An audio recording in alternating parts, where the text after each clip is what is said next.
Welcome to a video that I like to call the deep dive video, and this name might be a little bit misleading. This is where I go through all the charts that I talked about this past week, and in this video I bring up the other charts that I didn't really talk about just to give us some insight as to what might be happening. Even though I don't go through these charts, sometimes they can still give us some good information. This is being prepared for Monday, June 5th. The first chart is a chart of the VIX. Now, you don't see the VIX on here. What you see is the 50-period exponential moving average of the VIX, and this gives us the overall direction for how the VIX is behaving. You can see over on the right-hand side where we have been going lower, the VIX itself has been heading to really low levels right now. How we can use this is we look for ranges, where from about 2008 through about 2011 or 12, we had a low around the 20 level and a high up about at the 40 level. Then from 2012 up until the COVID crash, we shifted and most of the range was below 20 to the upside and below 14 or 13 on the downside. Since the whole COVID plunge that we saw, we've shifted back up with the VIX and we have about 27, 28 on the upside. We're getting down around 20 right now, where sometimes we even go below 20. This next chart is also of the VIX, where I plotted RSI 9 period, just to give us some extreme positive or negative readings. Then we look at a ratio chart of the VIX and comparing it to the 3-month average of the VIX. Mostly I look at this red line, which is a 50-period moving average, showing that this is going down, also suggesting there's not a lot of fear in the market. Then we look at the VIX and another index called the VIX of the VIX, or the VVIX. We take a ratio of that, and it's showing that it's also going down. Then I plot the moving average actually down below on this chart, showing that we are decreasing overall with the amount of fear. Then another chart is a one-day chart of the equity put-call ratio. When this goes up, that usually means we're going down in the market because people are buying more puts than calls in order to hedge their positions. I actually made a mistake earlier this week where this chart hadn't updated yet, and I noticed that we went up. Well, the equity put-call ratio also was up, only to find out that this chart was misleading and giving me an indication that it wasn't really happening. Well, as we've been going down the last couple of days on Thursday and Friday, we've seen the equity put-call ratio really start to fall. Then I also look at a 5-period simple moving average of the equity put-call ratio, and it is also declining. The chart that would come after this, that I have been talking about in the daily videos, is a long-term version of this chart, and sometimes we can get some insight that way. Then we look at a really long simple moving average, 253 periods, which is really the number of trading days in a year. And when we started 2022, this really kept going up. Now we're starting to see a long-term shift as this is rolling over. But we have to be careful here. You can see these little nudges in this chart. It looked like we were rolling over during previous times only to turn and go back up. So we'll be keeping an eye on this one. Then just to keep an idea of where we're at, we're down 11.13%, going back to the all-time high set in January 2022. Then we've also been around this 4,000 level a lot. We've been above, below. We're currently above it and actually starting to break out a little bit with the S&P 500. Technical alerts are produced by stockcharts.com. These are automated. They look at indexes as well as sectors to give us an indication of what's happening. When they're blue like this, that means they're positive. If they were negative, they would be red.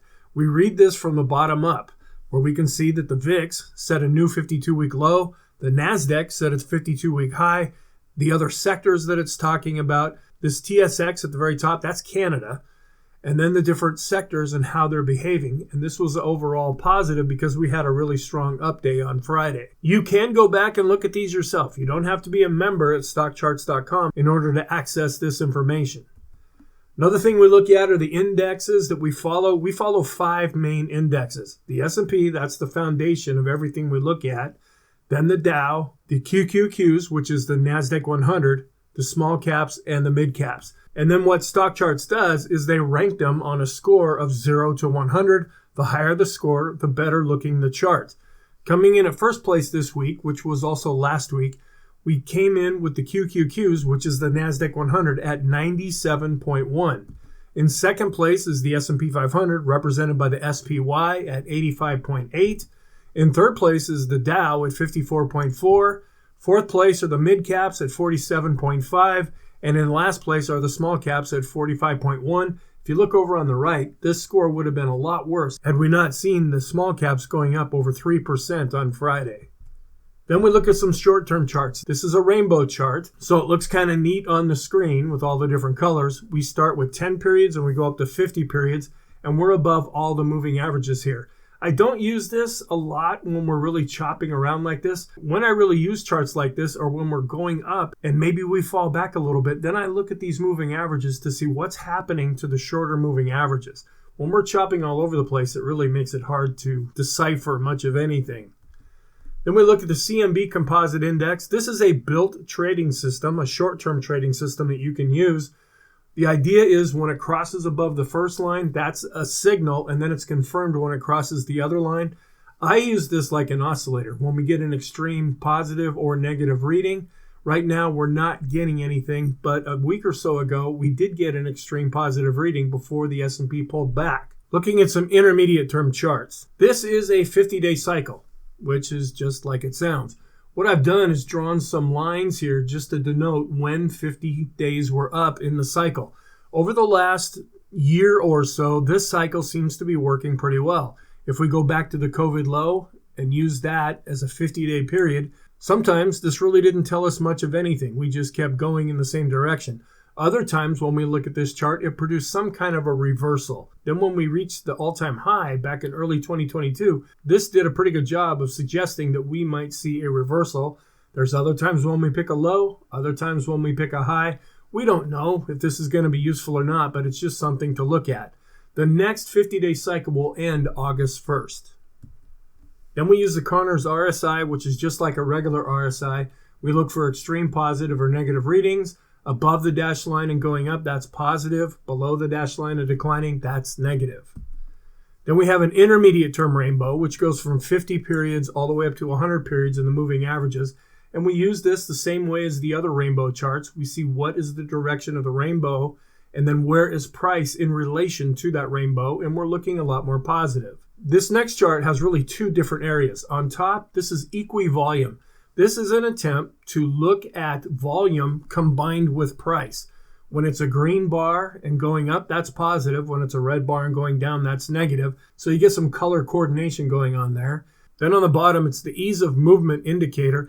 This suggests what is the path of least resistance. What is the ease that something is moving either up or down? I usually don't look at the one-day chart, but I do follow the 14-day chart. We're above the dashed line and advancing, so overall we tend to be positive. Then we take a 20-period simple moving average of the open, high, low, and close, plot it on a chart. Sometimes this can provide support or resistance. We're well above these lines now, so they're really not telling us anything. This is called the boom indicator. How far away do we get from a moving average based on price? We plot a 20-period moving average, a 50, and a 200. And over here on the right-hand side, you see we're getting a little extreme far away. I probably could have included this chart in the video, and I may do that coming up very soon. Price has a tendency to go back to the moving average. And if you look at the chart, we don't get too far away before we end up coming back down to a moving average. And that applies to uptrends as well as downtrends. This is what we call an anchored moving average, and I set that at the all-time high. If we start to fall, sometimes this will provide support.